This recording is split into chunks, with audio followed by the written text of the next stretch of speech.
Grande capital brasileira cria botão do pânico para mulheres que são vítimas de assédio sexual. Estudo inédito revela que intestino humano contém microplásticos. E vamos falar também sobre comportamento agressivo das pessoas nas redes sociais. O Redação Novo Tempo começa agora.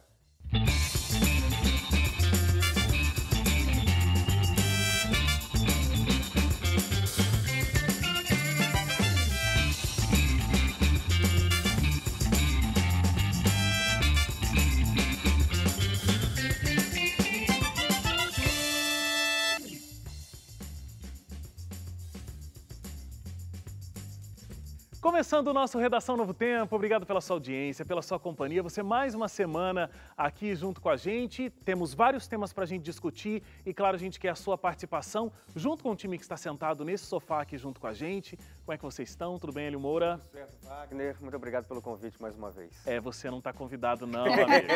Você está aqui, ó, batendo cartão. Batendo cartão. Luíse também está batendo cartão. Tô batendo cartão, né? Porque está aqui aí, olha, enquanto Suzane está lá, ainda pagiando aquela grande barriga, em breve será um bebê. Quando vocês falam, tá aqui no lugar da Suzane, nossa, é uma responsabilidade muito grande. Por favor, não joga isso na minha cara sempre. Porque substituir a Suzane é difícil. Eu poderia fazer várias colocações agora, mas como ela não está aqui para se defender, né, Vamos deixar só entre nós, fora do ar.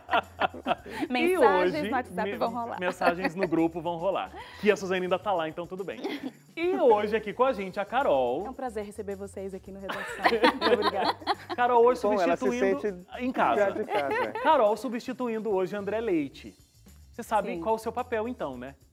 Sei. Falar muito sem parar. Bem prolixo e falando desenfreado. Exatamente. Tadinho. Não vamos falar porque Leite também não está aqui para se defender. Olha, as nossas redes sociais sempre são um canal muito bom para que a gente possa traçar esse diálogo, né? Você é em casa, acompanhando o nosso programa e a conversa que acontece aqui no nosso sofá. Então acesse o nosso Facebook, facebook.com/ntjornalismo, @ntjornalismo, você encontra a gente também no Instagram e tem o nosso site novotempo.com/jornalismo, inclusive com toda a história do Redação Novo Tempo e todas as discussões que já aconteceram aqui estão lá no site. Tá bom? Estamos aguardando a sua participação. Primeiro bloco de destaques, a gente vai tratar de alguns assuntos aqui que são relevantes e de forma rápida. A Luíse vai conversar com a gente sobre mais pessoas empregadas, pelo menos 130 mil, segundo o Ministério do Trabalho. Olha, boa notícia? Boa notícia, assim, relativamente sim, né? Porque esse número de vagas abertas e de número de pessoas empregadas equivale a 0,36%. Então, diante de um quadro onde a gente tem mais ou menos mais do que 13 milhões de pessoas desempregadas, é um crescimento ainda tímido, mas é bom, né, saber de que aos poucos a economia já começa a reagir, mesmo que de forma lenta e gradual, e de que isso já está afetando um pouco o mercado de trabalho.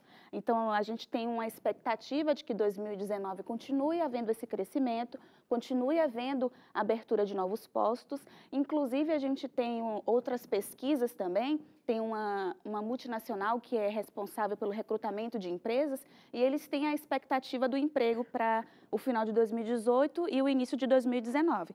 E a expectativa também é positiva, é de que haja um crescimento aí do número de vagas. É como eu te falei, né? O crescimento ainda é tímido, a gente veio por uma longa trajetória de crise, muitas pessoas desempregadas, os empresários ainda estão cautelosos em relação a essa questão da contratação, mas um outro ponto positivo que vale a pena a gente ressaltar é que agora, nesses 3 últimos meses, né, do ano, começam a ser abertas as vagas de trabalhos temporários para as festas de final de ano, então essa também é uma oportunidade, né, para a pessoa ingressar no mercado de trabalho, começa como temporário e existe também essa expectativa de que haja contratação desses trabalhadores temporários.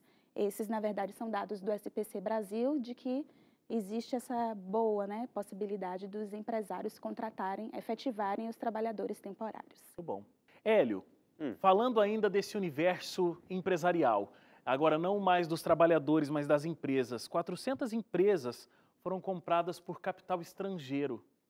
O que isso significa para a economia brasileira? Significa que o Brasil está barato para quem tem dólar para investir, né? Haja vista que a gente tem aí o preço do dólar praticamente R$ 4 por dólar, apesar de que nas últimas semanas a gente tem visto uma tendência de queda um pouco mais acentuada, mas ainda assim a gente fica ali, gira num patamar muito próximo dos R$ 4. Então é a mesma coisa, imagina um americano que chega aqui no Brasil, $1 dele vale R$ 4 nossos. Então você tem uma empresa no Brasil que está passando por dificuldades por conta desse processo de recessão que a gente enfrentou. A gente saiu da recessão recentemente, mas a economia ainda não anda bem, ainda não vai bem. Aí, atrelado a isso, a gente tem essa questão toda da política, com essa instabilidade política imensa que acaba fazendo com que a economia não consiga arrancar, deslanchar de vez. Então, a gente continua patinando. Esses números aí são de uma empresa que acompanha o mercado, que acompanha esses movimentos de fusões e de aquisições empresariais, e ela diz que são 400 empresas que foram adquiridas por capital estrangeiro no Brasil nos últimos 5 anos.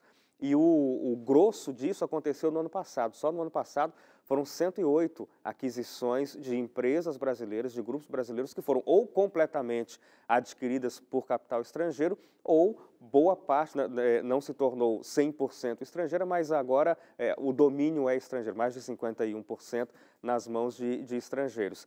É uma demonstração de que a coisa ainda anda ruim, embora tenha algum impacto positivo, assim, porque a empresa não deixa de existir, né? Então, não é muito melhor do que uma empresa que é fechada e que você coloca aí na rua dispensa os funcionários. Então, você tem a aquisição, a empresa se mantém, ela continua gerando impostos para o governo brasileiro, continua gerando emprego, mas é uma demonstração de que a nossa estrutura empresarial ainda está muito fragilizada por conta da situação econômica que o Brasil enfrenta. E são 3 nações, principalmente, que fazem, não as nações fazem aquisições, né, mas os empresários dessas nações são os principais: Estados Unidos, a China e a França. A China e a França têm uma diferença só dessas 400, 75 foram aquisições por americanos, 24 por chineses e 23 por franceses. Os chineses focam mais em infraestrutura. A gente, inclusive, tinha aí várias parcerias que o governo anterior fazia com o governo da China para ampliar o acesso chinês aqui para trilhos, para ferrovias, para hidrovias, para portos. Então, os chineses focam mais nessa área, americanos e franceses mais nas áreas de tecnologia. Agora, é interessante isso que você disse, né? Quase a metade dessas empresas foram compradas aí nesse último ano, mas isso já é um processo que está levando aí os últimos 5 anos, está acontecendo nos últimos 5 anos. 2014 é que começou a ser mais intenso e intensificou mais ainda agora em 2017. Ainda não tem números fechados para este ano, mas aí já tem uma expectativa também para 2 importantíssimas, né? A própria Embraer, que já tem participação estrangeira, de capital estrangeiro, mas há uma movimentação no mercado de uma totalização desse controle, talvez ainda para este ano, a depender de como seja o resultado das eleições, que ocorrem amanhã, né? Pois é. Carol, você já chegou trazendo um assunto que vai gerar um pouquinho de polêmica, né? Polêmico. Então, tem uma cartilha que foi distribuída, e essa cartilha foi distribuída pelo PROCON, né? E aí, na verdade, foi distribuída para o PROCON, do Ministério da Justiça, dizendo que, chamando a gente, consumidores, com alguns apelidos, alguns nomes. Alguns nomes diferentes, né? Então, a Secretaria Nacional do Consumidor, ela quis utilizar um pouco do bom humor, né? Para treinar os atendentes ali do PROCON. Eu vou falar aqui alguns aqui, vamos ver se alguém se identifica. Tá? Não precisa levantar a mão, nem nada. Só vou falando aqui, ninguém precisa levantar a mão. Mas a gente pode olhar para o outro? Só de canto de olho, né? Tá, pena que a gente está longe, não dá para dar Imagine o perfil que é chamado de Kid Tocaia. Kid Tocaia. O Rambo, quebra-galho, entendeu? Roda presa, enigma. Quer dizer, toda essa situação gerou uma confusãozinha ali, e o PROCON, que deveria partir, ou seja, abraçar esse projeto para treinar os seus colaboradores, ele já falou: não quero saber de treinar meus colaboradores com esses nomes, não. Eu achei muito interessante, vou até colocar aqui para baixo, porque eu preciso ler para vocês. Eu achei muito legal, olha aqui. Como lidar com cada um desses perfis, né? Então, imagine que você é o perfil Kid Tocaia. Aí está dizendo aqui, ó, que a especialidade é deixar você com cara de bobo. Então, seja com ironia ou com colocações maldosas. A saída é, não demonstre que você não gosta, não demonstre que você não gosta de brincadeira. E se puder atingir a brincadeira, você entra na brincadeira, que aí a brincadeira acaba. E aí ele vai citando, né? Se o Rambo, então, trate ele como uma criança de 2 anos. Quer dizer, vai ofender muita gente, né? Com certeza as pessoas não gostaram muito dessa cartilha que deveria ser para utilização interna, o endomarketing, eu acho, né? Mas que agora, vazando aí para toda a imprensa, nenhum dos consumidores vai assumir que é o próprio Rambo, né? Quem que você acha que você é aqui nessa cartilha? Você briga pelos seus direitos ou não? Brigo com certeza. Brigo e ainda ligo para minha irmã, que é advogada, tiro onda na loja, hein? Alô, doutora, por favor, me auxilie aqui. Eu tô aqui Eu tô precisando. Consigo ver a cena.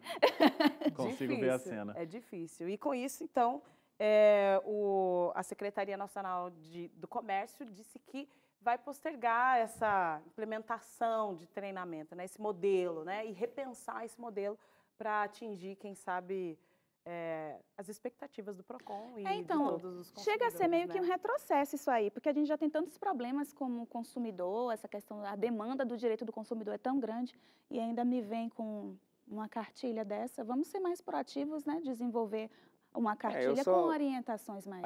Mas é importante uma coisa que foi colocada aí, a cartilha não é para o PROCON e a cartilha não é para consumidores, a cartilha é para funcionários que atendem os consumidores. Sim. E aí a cartilha era um treinamento, né? Como acontece, treinamento em todo lugar, toda empresa tem algum tipo de treinamento. E esse tipo de linguagem, inclusive, é utilizada em treinamentos. É muito comum esse tipo de coisa em treinamentos para empresas. Mas uma orientação de que trate ele como uma criança de 12 anos. De 2 anos. De 2 anos. Mas trate ele... Não, mas é assim, trate com carinho, é uma criança de 2 anos. Então, olha, dê a atenção que ele precisa, escute, essa é a intenção da cartilha. Eu tenho absoluta certeza que quem desenvolveu essa cartilha, e não foi uma pessoa só, foi um conjunto de pessoas, de especialistas em treinamento, de atendimento, que fizeram isso aí, e todas elas têm essa ressalva aí, né? Tem vários itens, né? Então, o consumidor... Rambo é aquele que já chega explodindo com tudo, ele não quer deixar você falar, mas olha, tenha paciência com esse consumidor. Todas as recomendações, assim, tenha paciência com o consumidor, você tem que tratá-lo bem, mesmo que ele esteja explodindo tudo à sua volta, haja com serenidade. Então, para você, foi só uma forma mais didática de... Para mim, eu vejo né, como uma forma lúdica e didática. E eu, como consumidor, não me sinto ofendido. Um argumento utilizado pelo PROCON é que os atendentes do PROCON não estão na lista do próprio PROCON, né? Ou seja, eles atendem muito bem. Então, eles não precisam de uma demanda, assim, de um treinamento tão especializado e seguindo a linha do bom humor, né? Bom humor, não sei, né? Do humor, né? Se é bom humor, depende de cada um. Depende né? O Hélio já acho que está tranquilo. Sabe o que acontece? Foi interessante isso que o Hélio falou da palestra. Eu acho que existe uma diferença, né? Quando existe um treinamento e alguém vai lá e fala, é muito legal, porque aí a pessoa é engraçada, todo mundo dá risada, o Rambo, não sei o que e tal, e todo mundo acha engraçado. Mas quando isso está impresso, quando está no papel, parece que tem um peso de documento, e aí então já dá uma ofendida, assim, né? Porque, não, eu não sou, como é o nome do primeiro ali? Kid Tocaia. Kid Tocaia, eu não sou o Kid Tocaia e não sei o quê. Agora, é uma coisa de repente, escolher um jeito para chamar a atenção de para quem esse livro foi publicado. É porque, sinceramente, quando eu falo por mim, quando eu ligo para o PROCON, beleza, lógico que eu quero ser bem tratada, mas antes do tratamento eu quero que o meu problema seja logo resolvido. Então, é por isso que eu estava querendo dizer, de que eu acho que, assim, realmente eu não estudei a fundo, não sei o que tem lá, né? Eu acho que para a gente ter uma opinião mesmo concreta, eu teria que ver toda a cartilha e entender todo o contexto. Mas, assim, pontuando meio que aqui na superfície, eu acho que o treinamento tem que ser pela efetividade, para que meu problema seja logo resolvido. Quando eu recorro... Mas é que é isso que está. Você não precisa conhecer a fundo a cartilha. Você precisa saber que a cartilha foi desenvolvida para atendentes que vão lidar com o público. E não está falando sobre efetividade, está falando sobre tratamento com o público. Porque de excelência, e não significa que os atendentes dos PROCONs não tratem bem. A cartilha não diz isso. A cartilha diz, olha, a gente precisa tratar bem mesmo aquele que é o Rambo, que chega detonando com tudo. Porque a eu gente não tem que sei. tratar bem mesmo aquele que fica ali esperando uma escorregada sua para jogar Fica lá, na- viu? Você na não sabe de espreita. nada. Mas eu não estou discordando desse sentido. Eu só acho que deve existir um incentivo maior para que exista uma maior eficácia. Porque você acha que o PROCON não é eficaz? Em alguns casos, não. É que eu em alguns acho casos, também, a gente Luíse, demora tanto para poder deliberar sobre aquela questão. é que tudo tem que ser analisado e tudo mais, tudo tem né? que ser analisado. Agora, eu acho que tem muita gente também, eu acho que o PROCON é um órgão que ajuda demais o consumidor. Eu acho que a gente ter alguém que nos apoia como consumidores é extremamente importante, Sim. porque às vezes a Sim. gente realmente é injustiçado ali num processo de compra. Mas, gente, tem muita gente que reclama Não é coisas fácil. sem fundamento Desnecessárias. algum. Sim. Vocês já devem E sem respeito com o atendente. Exatamente. Exato, é. Vocês já devem, isso que eu ia dizer, vocês já devem ter ficado numa fila, de repente atrás de alguém que estava ali fazendo o que a gente conhece como barraco, e você via que o atendente estava ali tentando resolver um problema, mas a pessoa não tinha qualquer razão de estar tendo aquela reclamação. Verdade, isso acontece também. Inclusive, atrapalha as pessoas, o Que tão atendimento ali, das pessoas exatamente. que realmente Então, precisam. por isso que é importante que o atendimento, quem trabalha com esse atendimento, saiba muito bem como lidar com as diferentes pessoas. Que a pessoa está lá louca, falando tudo que ela não tem nem noção do que ela está dizendo, o que ele vai fazer? Por favor, se retire, você não está... Não, tem que ter um jogo, Tem de que ter um jogo de cintura, cintura, né? lidar com É. todas as pessoas e O que tal. eu achei Então, interessante dessa cartilha é porque é muito brasileira, né? Porque o brasileiro, ele é isso aqui, né? Ele tem esse humor, esse jeito de lidar com a situação, É. dando a volta, né? Não é tão pragmático. por isso que a gente, Então- se eu não me engano, a gente é o primeiro país de memes no mundo, a desenvolver memes no mundo. Eu acho que nós somos o mesmo? primeiro. Eu acredito que sim, O deve bom ser. humor sempre faz parte da vida do brasileiro. Intervalo agora. Na volta, a gente conversa sobre o botão do pânico criado para evitar que mulheres sejam assediadas no transporte público. A gente volta já.